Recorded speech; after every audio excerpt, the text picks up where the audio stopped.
Hello दोस्तों, स्वागत है एक बार फिर से आप सभी का आपके अपने चैनल कहानी सुनो में। कहानी सुनो में आज की हमारी कहानी है नियति का खेल, पंडित और यमदूत की कहानी। भाग्य का लिखा कभी नहीं मिट सकता, हमारी मृत्यु अटल है। आप चाहे उससे बचने के लिए कितने भी प्रयत्न कर लीजिए, वो कभी नहीं टल सकती। एक समय की बात है, एक बहुत ही ज्ञानी पंडित था। वह अपने एक बचपन के घनिष्ठ मित्र से मिलने के लिए किसी दूसरे गांव में जा रहा था, जो कि बचपन से ही गूंगा और एक पैर से अपाहिज था। उसका गांव काफ़ी दूर था और रास्ते में कई छोटे छोटे गांव भी पड़ते थे। पंडित अपनी धुन में चला जा रहा था कि रास्ते में उसे एक आदमी मिल गया, जो दिखने में बड़ा ही हष्ट पुष्ट था। वह भी पंडित के साथ चलने लगा। पंडित ने सोचा कि चलो अच्छा है, साथ साथ चलने से रास्ता भी कट जाएगा।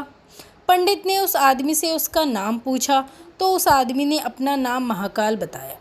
पंडित को ये नाम थोड़ा अजीब लगा, लेकिन उसने नाम के विषय में और कुछ पूछना उचित ना समझा। दोनों धीरे धीरे चलने लगे। रास्ते में एक गांव आया। महाकाल ने पंडित से कहा, तुम आगे चलो, मुझे इस गांव में एक संदेश देना है। मैं तुमसे आगे मिलता हूँ। ठीक है, पंडित ने कहा। ऐसा कहकर पंडित अपनी धुन में चलता रहा। तभी एक भैंसे ने एक आदमी को मार दिया, और जैसे ही भैंसे ने आदमी को मारा, लगभग तुरंत ही महाकाल वापस पंडित के पास पहुंच गया। चलते चलते दोनों एक दूसरे गांव में पहुंचे, जहां एक छोटा सा मंदिर था। ठहरने की व्यवस्था ठीक लग रही थी, क्योंकि पंडित के मित्र का गांव अभी काफ़ी दूर था। रात्रि होने वाली थी, सो पंडित ने कहा, रात्रि होने वाली है, पूरा दिन चले हैं, थकावट हो रही है, इसलिए आज की रात इस मंदिर में ही रुक जाते हैं। भूख भी लगी है, भोजन भी कर लेंगे और थोड़ा विश्राम करके सुबह प्रस्थान करेंगे। महाकाल ने जवाब दिया, ठीक है, मुझे इस गांव में किसी को कुछ सामान देना है, सो मैं देकर आता हूँ। तब तक तुम भोजन कर लो, मैं बाद में खा लूँगा। और इतना कहकर वह चला गया। लेकिन उसके जाते ही कुछ देर बाद उस गांव से धुआं उठना शुरू हो गया और धीरे धीरे पूरे गांव में आग लग गई। पंडित को बड़ा ही आश्चर्य हुआ। उसने मन ही मन सोचा, ये महाकाल जहाँ भी जाता है वहाँ कुछ ना कुछ हानि हो जाती है, कुछ तो गड़बड़ है। लेकिन उसने महाकाल से रात्रि में इस बात का कोई जिक्र नहीं किया। सुबह दोनों ने फिर से अपने गंतव्य की ओर चलना शुरू किया। कुछ देर बाद एक गांव और आया और महाकाल ने फिर से पंडित से कहा कि पंडित जी, आप आगे चलो, मुझे इस गांव में भी थोड़ा सा काम है, मैं आपसे आगे मिलता हूँ। इतना कहकर महाकाल जाने लगा। लेकिन इस बार पंडित आगे नहीं बढ़ा, बल्कि खड़े होकर महाकाल को देखता रहा कि वह कहाँ जाता है और क्या करता है। तभी लोगों की आवाज़ें सुनाई देने लगी कि एक आदमी को सांप ने डस लिया, उस व्यक्ति की मृत्यु हो गई। ठीक उसी समय महाकाल फिर से पंडित के पास पहुंच गया। लेकिन इस बार पंडित को सहन ना हुआ। उसने महाकाल से पूछ ही लिया, तुम जिस भी गांव में जाते हो वहां कोई ना कोई नुकसान हो जाता है, आखिर तुम मुझे बता सकते हो कि तुम कौन हो? महाकाल ने जवाब दिया, आप मुझे बड़े ज्ञानी मालूम पड़ते हैं, इसलिए मैं आपके साथ चलने लगा, क्योंकि ज्ञानियों का संग हमेशा अच्छा होता है। लेकिन क्या आप सचमुच अभी भी नहीं समझे कि मैं कौन हूँ? पंडित ने कहा, मैं समझ तो चुका हूँ, लेकिन कुछ शंका है।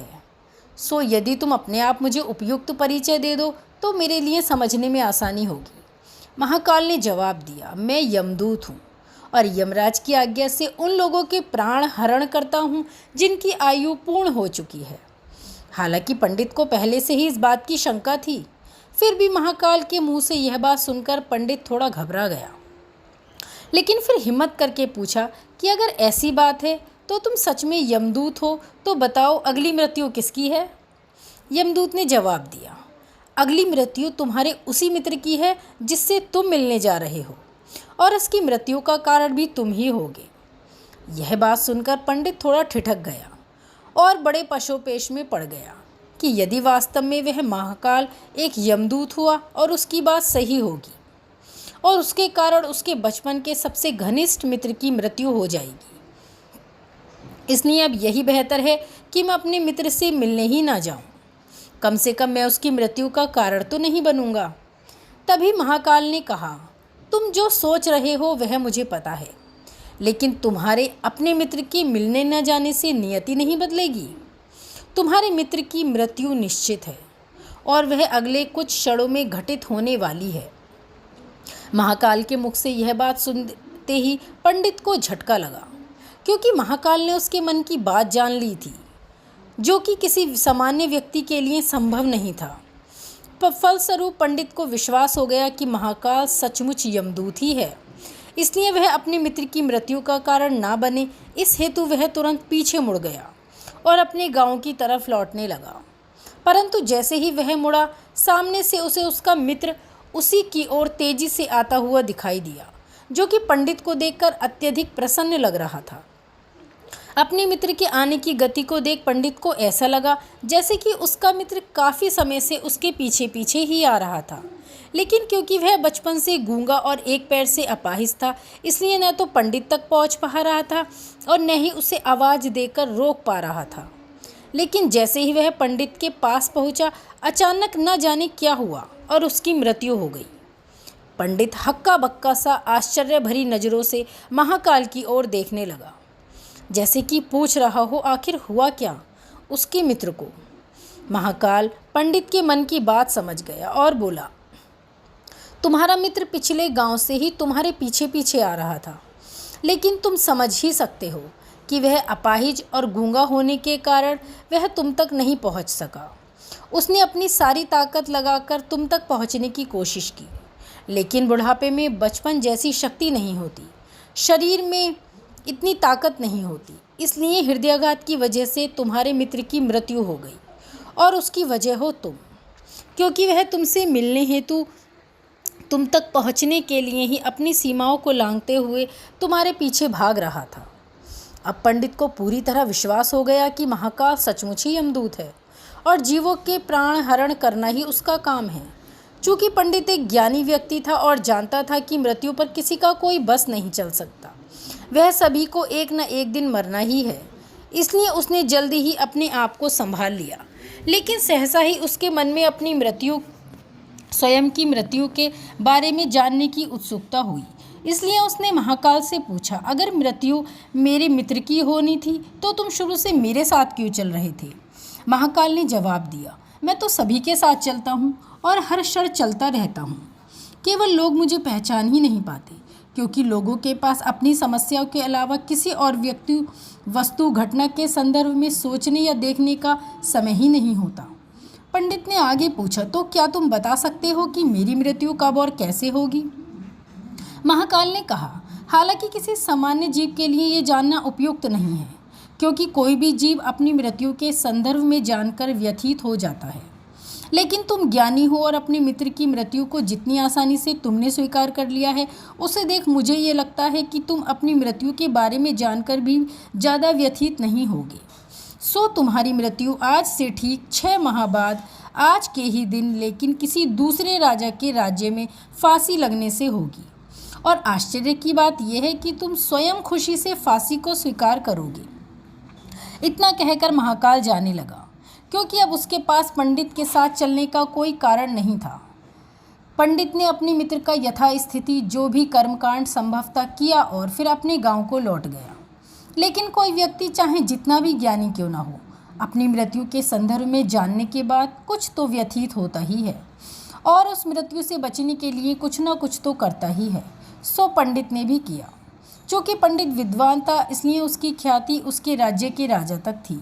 उसने सोचा कि राजा के पास तो कई ज्ञानी मंत्री होते हैं और वे उसकी मृत्यु से संबंधित समस्या का कोई न कोई समाधान अवश्य ही निकाल देंगे।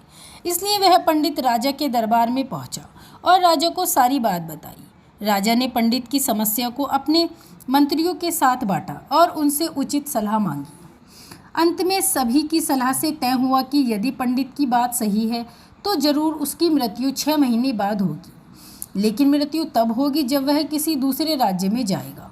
यदि वह किसी दूसरे राज्य में जाए ही ना तो मृत्यु नहीं होगी। ये सलाह राजा को भी उपयुक्त लगी, सो उसने पंडित के लिए महल में ही रहने हेतु उपयुक्त व्यवस्था करवा दी। अब राजा की आज्ञा के बिना कोई भी व्यक्ति पंडित से मिल नहीं सकता था, लेकिन स्वयं पंडित कहीं भी आ जा सकता था, ताकि उसे ये न लगे कि वह राजा की कैद में है। हालांकि वह स्वयं ही डर की वजह से कहीं आता जाता नहीं था। धीरे धीरे पंडित की मृत्यु का समय नज़दीक आने लगा और आखिर वह दिन भी आ गया जब पंडित की मृत्यु होनी थी।